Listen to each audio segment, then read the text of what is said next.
Man, yesterday Texas fans were really triggered when I said 4-8 or 5-7 at worst. They were triggered, and it just goes. And they were very insecure about the football program.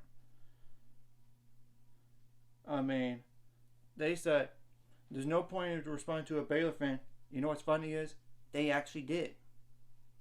They think that I was trolling and I was being biased.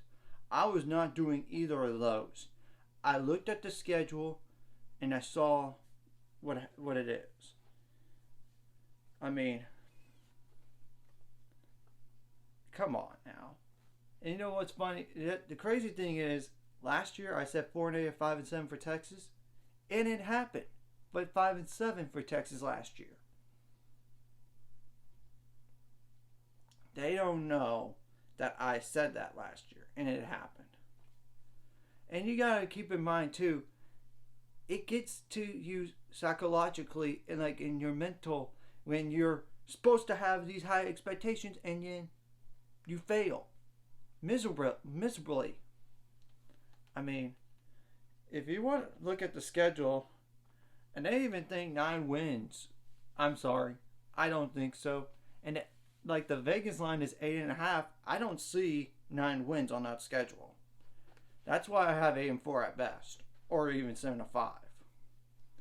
UL Monroe, Alabama, UTSA, all in Austin. You gotta point out Alabama's a loss. UTSA could be a loss, but we'll have to wait and see.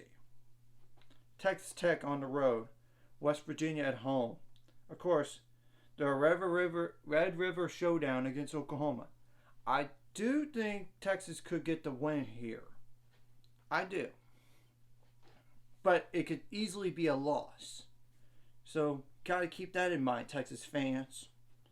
Iowa State in Austin. I know Iowa State lost a lot from last year, and Iowa State beat them pretty bad.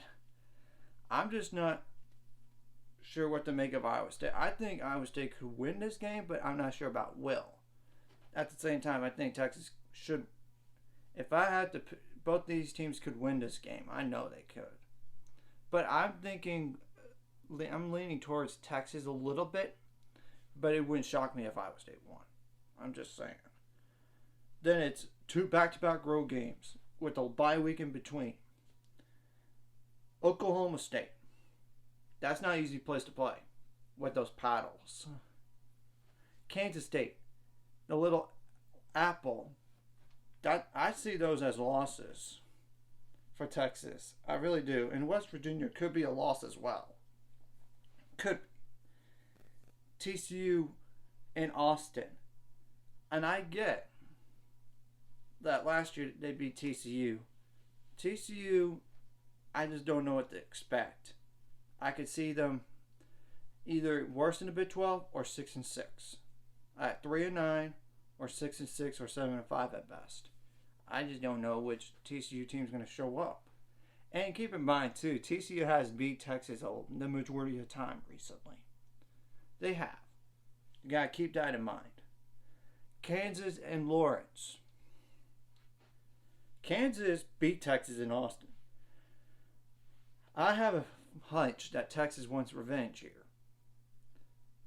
But it wouldn't shock me if Kansas won again, though it's not likely. I'm just saying. And then the last game of the year. Baylor and Austin. This is a close game, pick'em game to me, but who has the edge at the line of scrimmage? Baylor does. It's not even close. And the defense as well. So as you could see, I justified why Texas could go 5-7, 4-8.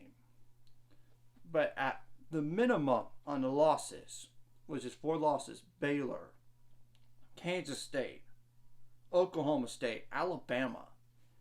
If you don't want to say Kansas State, you could say West Virginia or Iowa State. You could.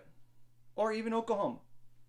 Any one of those to be that 4th loss, that's your 4th loss. Either way, you're probably going to lose 3 conference games.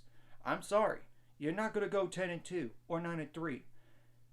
They're so delusional anyway. Very, very delusional. One of them even said, like last year, Baylor had an unexpected good year. But the thing is, Baylor, you can't compare Baylor's year last year to your year this year. You just can't. Because, one, that was a COVID year in Dave Arand's first year. And they were not, at least they had a defense. Texas doesn't. Both teams had a bad O-line. I will admit that. And questionable quarterback play. Questionable. The culture at Texas is worse than at Baylor. That's another thing. And Baylor got rid of a few coaches. Texas did not. I'm just pointing the facts out here. I mean, it's the truth. And yeah, they have Bijan. If you could have all the skill positions you want at wide receiver and running back, but you can't protect, it won't do any good.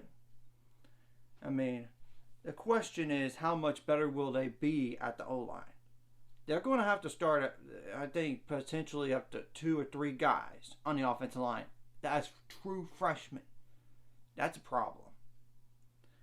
How good is their defensive line going to be? Or defense? I don't know. And you got to keep in mind, too, that it gets to your head mentally when you're expected to have a great year according to your fan base and then epically fail and go downhill.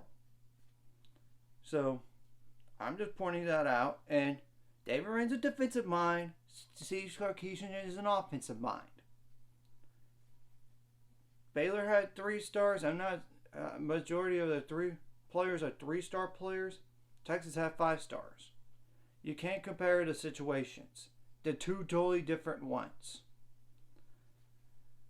I just want to get that rant off my chest, and I'm sorry for that.